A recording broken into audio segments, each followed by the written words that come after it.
Welcome. You're watching NewsX and I'm Vaishali Kohli. A road crash in Dwarka that killed 23-year-old Sahil Dhaneshra has triggered outrage in Delhi after his mother alleged that a minor was driving an SUV recklessly to shoot social media reels. The Delhi police have confirmed the driver was underage and without a license, while the family is demanding strict legal action and accountability of the vehicle owner. Sahil's mother, Ina Makan, said her son was on his way to office on the morning of February 3 when the crash happened near Lal Bahadur Shastri College in Dwarka.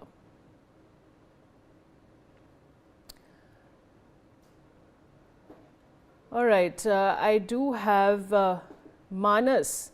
All right, we have Ina Makan, who is the mother of Sahil Manas, joining me. Ms. Makan, I want to just begin with what you'd like to say. Really, I'd like to start with that.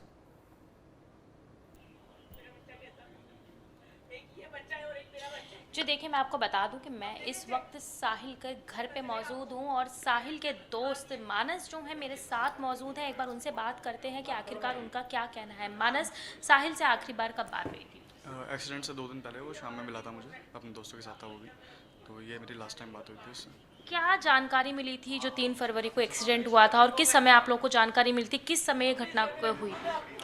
ठीक है, ये घटना जो हुई थी वो हुई थी 11:30 से 12 बजे सुबह के टाइम पे 3 फरवरी को, और मुझे ये पता चलती है 5:30 शाम में, क्योंकि मैं तब ऑफिस में था और मेरे को मेरे दोस्त का फ़ोन आता है एंड ही सेज कि भाई साहिल के साथ ऐसा हो गया, स्कॉर्पियो वाला उसको चल के चला गया and I was like don't, मतलब मजाक मत कर मेरे साथ। तो मैं गया हूँ सीन पे, वहाँ जाके मैंने देखा कि हाँ भाई एक्चुअली है ये चीज़, और वहाँ पे जो मैंने देखा मैं आपको वो चीज़ बता देता हूँ, क्योंकि तब तक क्राइम सीन काफ़ी साफ़ हो गया था, 5 से 6 घंटे हो चुके थे मेरे को। तो वहाँ पे मैंने देखा कि जो रोड की कंक्रीट होती है ना वो निकल रखी है उस कोलिजन की वजह से। तो जो बाइक उस गाड़ी के नीचे घिसड़ी है उस वजह से रोड की कंक्रीट निकल गई है। तो आप एक अंदाज़ा लगा सकते हो कि भाई कितना स्ट्रॉन्ग कोलिजन था और कितनी स्पीड में वो गाड़ी थी कि बाइक से टकराने के बाद, बाइक के 2 टुकड़े करने के बाद वो आगे कैब में जाके भिड़ी है, जिसका ड्राइवर बहुत क्रिटिकल हालत में हो गया। अगर पूरे हादसे की बात की जाए तो बताया जा रहा है जिस स्कॉर्पियो से टक्कर हुई थी कहीं ना कहीं उसका जो चालक था वो नाबालिग था, लेकिन एफआईआर में पहले देखा जाए तो उसे बालिग बताया गया था। हाँ जी, इसका मैं आपको एग्जैक्ट बता देता हूँ हुआ क्या है। एफआईआर में अगर आप कोई किसी बंदे की उम्र लिख रहे हो तो must be based on some document, है ना। तो उसमें उन्होंने उसकी बंदे की जो स्कॉर्पियो चला था उसकी एज लिखी हुई है 19 साल। तो अगले दिन वो हमें बताते हैं कि भाई वो तो 17 साल का है, हम तो उसको जुवेनाइल भेज रहे हैं, ये वो ठीक है। तो अब इसमें तो 2 ही चीज़ें हो सकती हैं, या तो वो जो डॉक्यूमेंट लेके आया जिससे उसने एफआईआर में अपनी एज लिखवाई है, जो भी बेसिस था, ठीक है, वो चीज़ें लीगल थी, ठीक है। या तो फिर अगले दिन अगर एक्चुअली उसके डॉक्यूमेंट सही हैं तो फिर पुलिस घुमाने की कोशिश करिए केस को, ये बात साफ सीधी है। देखा जाए तो अब इस पूरे मामले में लगातार एक्स के माध्यम से साहिल की मां भी इंसाफ की गुहार लगा रहे हैं। क्या क्या चाहते हैं इस, क्योंकि अब इस पूरे मामले में देखा जाए तो पुलिस का साफ तौर पे ये कहना है कि मुकदमा दर्ज कर लिया गया है, सीसीटीवी फुटेजेस खंगाले जा रहे हैं, और अगर देखा जाए तो किसको कसूरवार मानते हैं, कार चालक को, साथ बैठी बहन जो वीडियो बना रही थी, या चालक के पिता को? देखिए, सबसे जो पहली गलती आती है वो उसके फादर की आती है, क्योंकि अगर बच्चे को ड्राइविंग नहीं आती so you cannot give that machine which is this big to a child who doesn't know how to drive। अब पहली गलती तो ये हो गई। दूसरी बात, उसके पास लाइसेंस नहीं था। अगर उसको गाड़ी चलानी आती तो शायद कहीं ना कहीं मेरा दोस्त बच जाता उस दिन, ठीक है। और तीसरी गलती ये थी कि वो ओवर स्पीडिंग कर रहा था, अपनी लेन से हट के कर रहा था वो 2 लेन रोड था।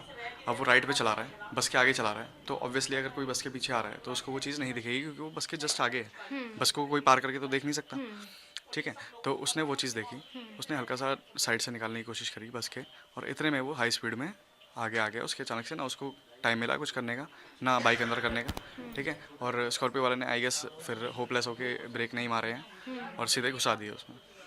तो आपने सुना कि ये साहिल के दोस्त जो थे मानस हमारे साथ यहाँ पर मौजूद थे, और उन्होंने बताया कि आखिरकार किस तरीके से ये जो घटना है उसे ये घटना जो हुई है वो किस तरीके से हुई है। देखिए, साहिल के मामा जी भी हमारे साथ मौजूद हैं, हम चूँकि हम साहिल के घर पे मौजूद हैं तो साहिल के मामा जी भी हमारे साथ मौजूद हैं, उनसे जानते हैं क्या पूरा घटनाक्रम था। बताया जा रहा है कार चालक जो था वो रॉन्ग साइड आ रहा था। हाँ जी, हाँ जी। यही यही आया सुनने में। आप लोगों को क्या जानकारी मिली थी? मुझे तो यही जानकारी मिली है, जो मैंने एक दो वीडियो देखे हैं उसके, जो मैं फ़ोन पे जो उनके पास में वीडियो है वो देखा, काफ़ी ओवरटेक करता हुआ वो काफ़ी ट्विस्ट मारता हुआ गया है वहाँ से। और इतनी स्पीड थी गाड़ी की, कम से कम 140 की स्पीड थी कम से कम, सुनने में ये आ रहा है। जो वहाँ के भी बंदे बता रहे थे, काफ़ी ने देखा उसको, गाड़ी को कितनी स्पीड से लेके गया वो। पुलिस ने ऐसे में मुकदमा तो कोई भी आके आता तो मतलब शायद ही कोई बच सकता है। तो वो तो मतलब कि ये तो मैंने वीडियो देखी थी, जो उसमें मैंने देखा। बाकी जो है, मैं तो एक्चुअली घर पे था रात को, तो मुझे तो ये इंसिडेंट होने के बाद सवेरे पता लगा। मेरे पास जो जीजा आए थे छोटे वाले, वो मेरे को लेके आए सुबह सुबह के, ऐसे ऐसे इंसिडेंट हो गया। उनके साथ मैं यहाँ पे आया, फिर वो बॉडी लेके आए मोर्चरी से। वहाँ से लाने के बाद फिर उसका अंतिम संस्कार करा गया, फिर मैं लेके गया वहाँ पे। पोस्टमार्टम रिपोर्ट की बात की जाए तो पोस्टमार्टम रिपोर्ट में क्या क्या है? पोस्टमार्टम रिपोर्ट तो अभी इनको कल ही मिली है।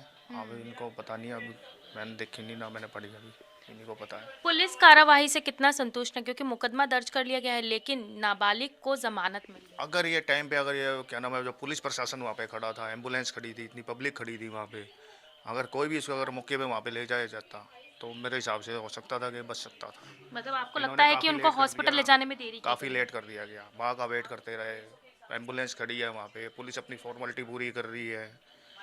कम से कम पहले हॉस्पिटल ले जाओ, जान बच जाएगी साहब। बयान तो फिर भी मिल जाएंगे, उसमें क्या है। जहाँ इस कहीं हादसे में भाग थोड़ी दे साहिल रहे। जहाँ इस हादसे में साहिल ने अपनी जान गंवा दी, वहीं बताया जा रहा है कैब ड्राइवर भी हाँ इंजर्ड जी, था, हाँ जी, उनसे कैब बात ड्राइवर भी उससे था। भी बातचीत हुई आप लोगों उसने बाइक उड़ाने के बाद में जो है, बाइक के दो टुकड़े हो गए। दो टुकड़े होने के बाद जो आगे जो ओला खड़ी थी, वो जो ड्राइवर था अंदर, वो बेचारा रोटी खा रहा था अंदर बैठ के, उसने जो है उसको भी उड़ा दिया। उसकी भी पसलियाँ पसलियाँ टूट गई काफ़ी, वो भी बेड रेस्ट पे था। तो उसको भी काफ़ी चोट आई है। उसने आगे की पूरा डिक्की ख़त्म कर दी, आगे से अंदर सीट ख़त्म कर दी आगे। उसके बाद आगे जाके वो कम से कम भी गाड़ी जाके आगे बस में जाके टक्कर गया। बस भी कम से कम 4 फुट आगे सरक गई।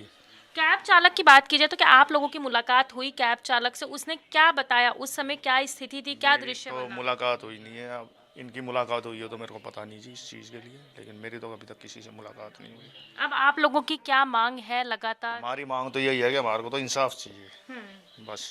पुलिस उसको कार्रवाई सज़ा होनी चाहिए, उसके बाप को सज़ा होनी चाहिए। जब उसको पता है कि उसके पास लाइसेंस नहीं है, उसको गाड़ियाँ दे रहा है, ऑटोमेटिक गाड़ियाँ दे रहा है, उसको बढ़ावा दे रहा है, छूट दे रहा है, और पता है कि गाड़ी चलानी नहीं आती, फिर भी उसको गाड़ियाँ दे रहा है। इससे पहले और भी इंसिडेंट काफ़ी कर चुका है, उसके काफ़ी चालान भी हैं, यूपी के भी काफ़ी चालान है उसके। और जो है, जो हमारे पास में आया रिकॉर्ड, तो पुलिस को कार्रवाई करनी चाहिए। क्योंकि पुलिस छूट दे आरोपी रही के है। परिवार से उसके पिता या माताजी कोई आप लोगों से मिलने आया, किसी तरीके की सहानुभूति आप लोग को दी गई? उसका माता पिता कोई नहीं आया कि कोई नहीं मिला। कोई भी पूछने तक नहीं आया। एक बार भी, एक फॉर्मेलिटी होती है, चलो भाई आदमी कम से कम पूछ ले, वहाँ से भी कोई नहीं आया। कोई मतलब ही नहीं है। उसके बाप का तो पता ही नहीं है, वो तो एक बार भी सामने ही नहीं आया। तो पुलिस कार्यवाही के दौरान भी उसके चालक के पिता, आरोपी के पिता अभी तक सामने नहीं? नहीं आया, कोई नहीं आया। क्या लगता है पुलिस लापरवाही कर रही है इस पूरे मामले में? पूरी पूरी लापरवाही है जी, और क्या दिख रही है सामने सामने। इसमें क्या है, जब आप एक दिन एफआईआर में उसको 19 साल दिखा के अगले दिन उसको 17 साल कर रहे हो, तो मतलब ये तो वही है, क्या नाम है वो, क्या नाम है, रातों रात वो जो है उसके आईडी वगैरह वो सब चेंज करी गई है। बहुत कुछ हुआ है। तो देखिए, आप देख सकते हैं कि किस तरीके से परिवार साफ तौर पे आरोप लगाता हुआ नजर आ रहा है कि कहीं ना कहीं पुलिस की लापरवाही जरूर है, क्योंकि जहां पहले आरोपी को नेगेटिव सपोर्ट दे रही है, सीधी सीधी नेगेटिव सपोर्ट दे रही है उनको। एक तो वो क्राइम कर रहे हैं, ऊपर से उनको नेगेटिव सपोर्ट मिल रहा है, तो बढ़ावा ही मिल रहा है वो, और क्या है ये। जी देखिए, सीधा सीधा आरोप पुलिस के ऊपर लगाया जा रहा है। परिवार में साहिल के मामा जी साफ तौर पे ये बात कहते हुए नजर आ रहे हैं कि कहीं ना कहीं पुलिस जो है वो पूरी तरीके से सपोर्ट कर रही है आरोपी को। जहां पहले आरोपी को बालिग बताया गया, वहीं उसके कुछ घंटों बाद आरोपी को नाबालिग बता दिया जाता है। और किसी भी तरीके से जो है आरोपी के पिता, जो कि जो रील बना रहे थे, जब आरोपी के पिता को पता था कि चालक को गाड़ी चलानी नहीं आती है, उसके पास लाइसेंस नहीं है, फिर भी इतनी महंगी कार चलाने के लिए दी गई और किसी भी तरीके से रोक टोक नहीं की गई। देखिए, परिवार साफ तौर पे आप देख सकते हैं कि लगातार इंसाफ की गुहार लगा रहा है और पुलिस के ऊपर सीधा सीधा आरोप लगाया जा रहा है कि कहीं ना कहीं इस पूरे मामले में पुलिस जो है लापरवाही बरत रही है। I have now Mr.